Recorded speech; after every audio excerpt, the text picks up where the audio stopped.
Welcome back to Around the Pen podcast, the podcast about Alfred State Athletics.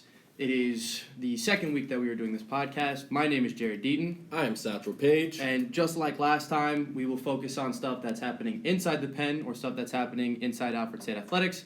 We will focus on stuff outside the pen, which is stuff happening in the real world. We will keep you up to date on upcoming events. And today, we have a very special guest. We have Jacob Wadsworth in an interview.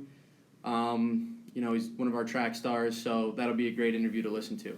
So let's start off with a recap of the athletic events inside the pen.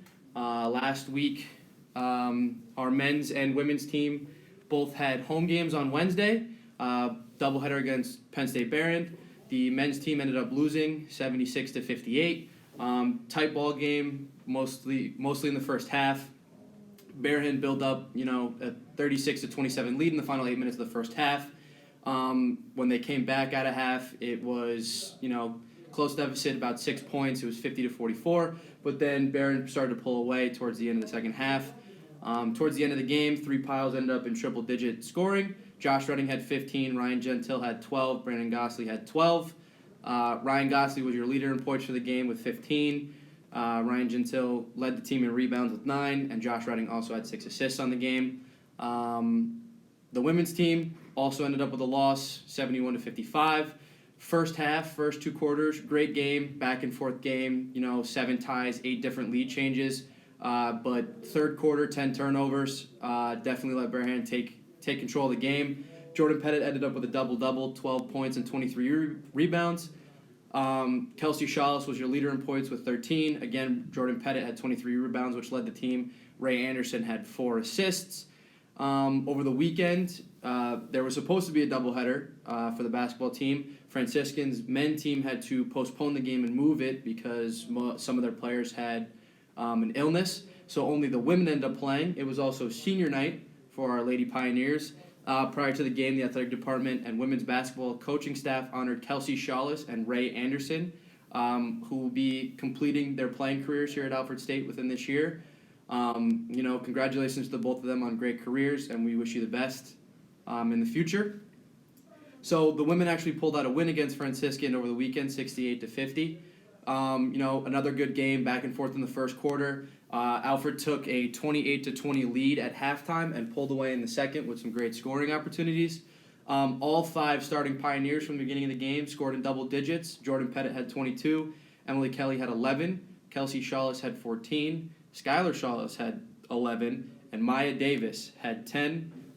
Pettit and Emily Kelly both finished with a double-double. Pettit 22 points, 19 rebounds. Kelly had 11 points and 11 rebounds. Your leading scorer was Pettit with 22. Your leading rebounder was Pettit again with 19. And assists, Emily Kelly with 6, and she also added 8 blocks to that stat line. Along with women's basketball and men's basketball competing this past week, we also saw track and field athletes compete as well. On the women's side, we had Emily Taggart set a new school record in the pentathlon.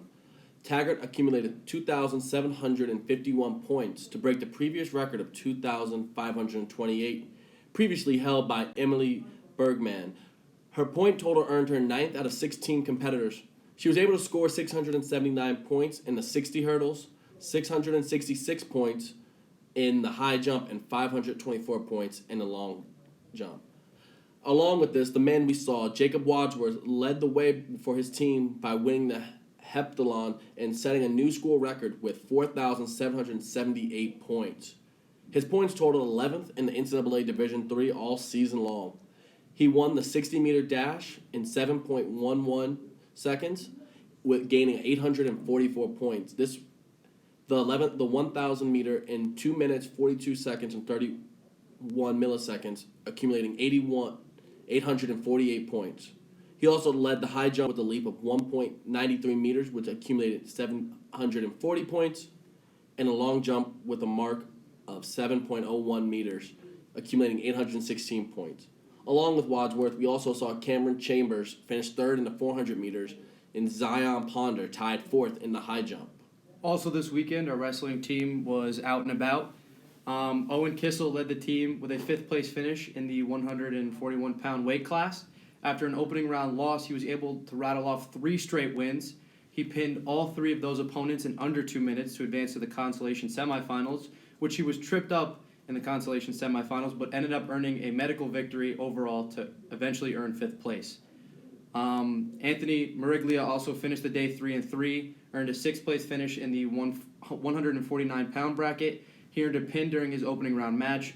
After falling in the quarterfinals, he won by pin and then had a 12-4 major decision to advance to the consolation semifinals. He was unable to pick up the win in his final 2 matches and ended up finishing in 6th. Kyle Fitzgerald also picked up 3 victories in the heavyweight competition. He ended up finishing the day 3-2. Jesse Pantoni was 2-2 on the day in the 133-pound weight class, and Jacob DeWall was also 2-2 at the 285. Also, we saw a Western Equestrian team compete this past week as well. In the morning showing, the team tied for the highest points honor, led by Alyssa Beardsley, was the reverse high point rider. She finished second in the opening reins and second in the open horsemanship. Janine Erickson and Sydney Ganong each finished first in the beginners competition, while newcomer Bree Gus and Jennifer Sorigliano were second in the rookie B. In the AM showing, Ganong, Sorigliano, and Paige Skinner qualified for regionals as well. Beardsley reported as the reverse high point rider in the afternoon showing after finishing second in both the opening reining and open horsemanship. Erickson won the first and in the beginner competition to lead the way, while Leanna Bianchi was third in level 3. Ganong was third in rookie A, and Ashley Herbert was third in rookie B. Erickson and Herbert qualified for the regionals as well in the afternoon showing. Followed by this, we also had our athletes of the week, which was Jacobs Wadsworth once again and Jordan Pettit as well. And now what we'll do, like we did last time, is we each get 1 minute to talk about something that's happening outside the pen. I believe Satchel is going first today. So we're going to opening the pen with speaking about the new NFL coach being hired, being the first African-American female assistant coach for the Washington Redskins in NFL history, known as Jennifer King. She has coached around in many different sports, starting at Johnson and Wales, coaching women's basketball to many titles. She's also joining 7 other women who have been hired as full-time coaching positions within the NFL, as with Callie Bronson with the Buffalo Bills, an offensive assistant. In 2019, the Cleveland Browns chief of staff as well. And you also saw the strength and conditioning coach for the Tampa Bay Buccaneers, Moral Javadiafar, and Locust, and for the Tampa Bay Buccaneers defensive assistant as well. Also joining many other women in sports as well, making a big hedge and wave for the next staff. So I'm going to talk about the XFL, in my personal opinion, looking really good during week 1. You had P.J. Walker and Cardell Jones, who, in my opinion, kind of almost looked like they're NFL caliber quarterbacks. They were slinging the ball all over the place. They were definitely those mobile quarterbacks that they were in college, so that looked really good. The New York Guardians defense made former Georgia quarterback Aaron Murray kind of look pretty bad, ended up getting benched in the second half. And Dallas definitely needs Landry Jones to get healthy. I think, their quarterback was definitely decent, but I think Landry Jones will end up being that guy. Surprisingly, each home team that, was using the stadiums, they had about 17,000 fans, which is, a decent amount for, a new football league in the XFL. ABC's numbers released that an average of 3.3 million viewers tuned in for the first game. That topped at 4 million by the end of the game. And I also think that, the new rules, the ability to see and hear officials during the replays that you don't get to see in the NFL, that gets a lot of slander.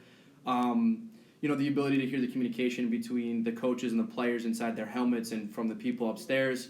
And definitely the sideline interviews during the game. It definitely adds a new and fun atmosphere to watching football. And I think that more people should invest their time over the weekends into watching the XFL. And that was outside the pen. That was a great talk about the XFL right there. But now we're going to look on the upcoming events for our Pioneers this week. We will see our men's and women's basketball team travel this Wednesday, February 12th, to compete against Deweyville at 6 p.m. and 8 p.m. this week. On Friday, February 14th, our wrestlers take on Jamestown Community College, and it's also senior night during Love and Takedowns at 7 p.m. As well with that, we will see our men's and women's track and field travel to RIT, with the women competing first on Friday and the men following competing on Saturday as well. And we will also see Saturday, February 15th, we will see our basketball teams take on Pitts Greensburg at 1 p.m. and 3 p.m. as well in order to compete again for our conference play.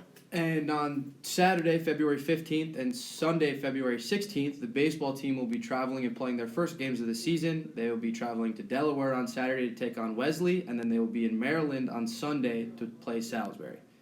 As usual, you can find all of this on our website, www.alfredstateathletics.com. You can follow us on Twitter, Instagram, and Facebook at ASC Athletics. We'd like to thank you for listening to the second edition of this podcast. Have a great day. Thank you guys very much.